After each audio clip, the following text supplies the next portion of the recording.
옥중에 이승만이 쓴 글들을 찬찬히 읽다 보면 절로 고개를 숙이게 된다. 시대를 앞서간 선각자의 해안을 만나기 때문이다. 앞으로 소개할 청일전기 독립정신 등과 같은 글들이 대표적이다.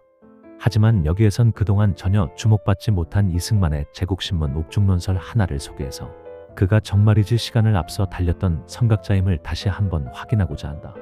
제국신문은 고종이 쓰러져가는 조선을 다시 일으켜 열강과 당당히 겨룰 수 있는 국가로 만들겠다는 포부를 담아 나라 이름을 1897년 10월 대한제국으로 바꾼 것을 배경으로 이듬해인 1898년 8월 창간된 일간지다. 이승만이 논설을 책임진 주필이었고 이종일이 경영을 책임진 사장이었다. 순 한글 전용이었다.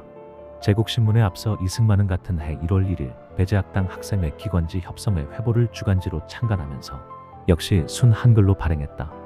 3개월간 토요일마다 나오던 협성회 회보를 이승만은 4월부터 제호를 매일신문으로 바꾸고 역시 순 한글 일간지로 이어갔다. 이승만이 사장 겸 주필이었다.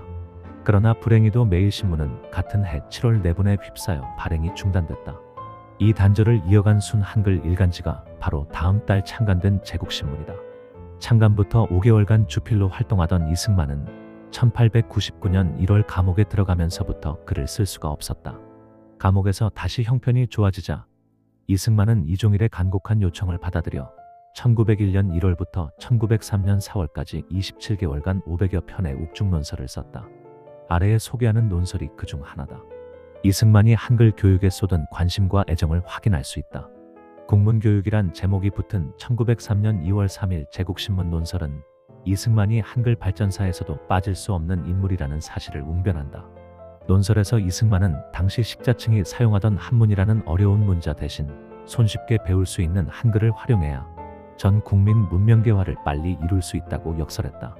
세종이 창제한 이후 방치되었던 한글의 가능성에 맨 처음 주목한 사람들은 역설적이게도 이 땅에 기독교를 전하러 온 외국인 선교사들이었다.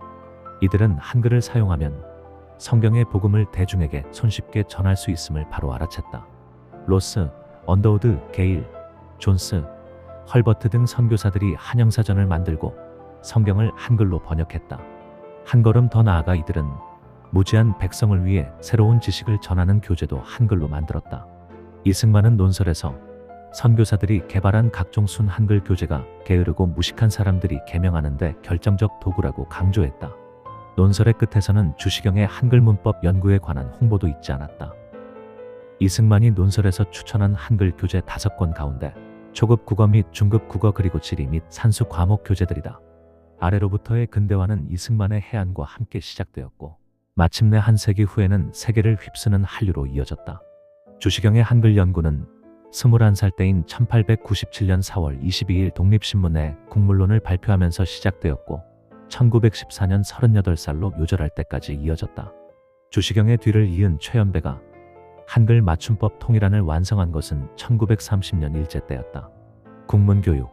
국문이 우리나라 교육 개명상의 대단 유조함은 사람마다 거의 다 짐작하는 바라. 만일 이 글이 아니었다면 제국신문 보시는 한문 모르는 이들은 무엇으로써 매일매일 등재하는 뜻을 보았을런지 모를지라. 만일 한문을 배워서 이 말을 보려 한다면 적어도 5, 6년 후에야 이것을 볼지라. 그런즉 이 글의 효험이 어떠하다 하겠느냐. 저 게으르고 무식하여 국문 한 글자도 모르는 사람들로 하여금 며칠만 공부하면 각색 책을 못 볼 것이 없을지니 함께 가르치고 권면하여 우선 남들이 아는 여간 학식과 소문이라도 알고 자차 같은 뜻을 배워 각색 학문을 배우게 하였으면 어찌 계명 발달의 길이 이곳에 있지 아니하리요. 지금은 국문학교를 설시하는 것을 기묘한 것으로 여기는 이가 많지 못한 연고로 책을 국한문으로 저술하는 것만 기묘한 줄로 알지 순 국문으로만 만들기는 경영하지 못하는 바라. 설령 국문을 기니 알아 배우려 하거나 가르치려 하거나 혹 학교를 설시할지라도 교과할 책이 없어서 할 수 없는지라. 지금 국문으로 새로 지은 책 권을 대강 상고할진대 국문학교에서 가르칠 만한 것이 첫째 초학원문이라고 하는 책이니 인천에 사는 미국인 존스 부인이 저술한 것이요. 국문독본이라 하는 책은 존스 씨가 지은 것이요.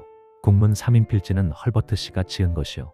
심산초학이라는 것은 교회에서 발간한 것이요. 국문산술이라 하는 책은 신혜영 씨가 번역하여 교회에서 박은 것이라. 이 5가지가 소학교의 기묘한 국문 교과서가 될지라.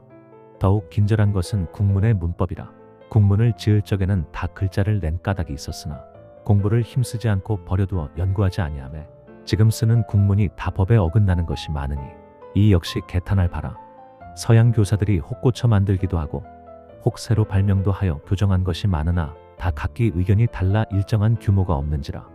근일에 주상호 씨가 국문 문법을 한 해가 넘는 동안이나 궁리하고 상고하여 한 권을 피력하였는데 그 글자에 생긴 시초와 음의 분별됨과 어찌 써야 옳은 것을 질정하여 놓았는데 국문 배우기에 가장 유주할지라. 누구든지 이 책을 발간하여 놓으면 큰 사업이 될지라. 유지하시니 중의논하고자 한다면 정동 배제학당으로 가면 만나오리. 이상 몇 가지 책은 불갑을 보아야 할지니 널리 구하여 보기를 권면하노라. 출처 언론인 이승만의 글 모음.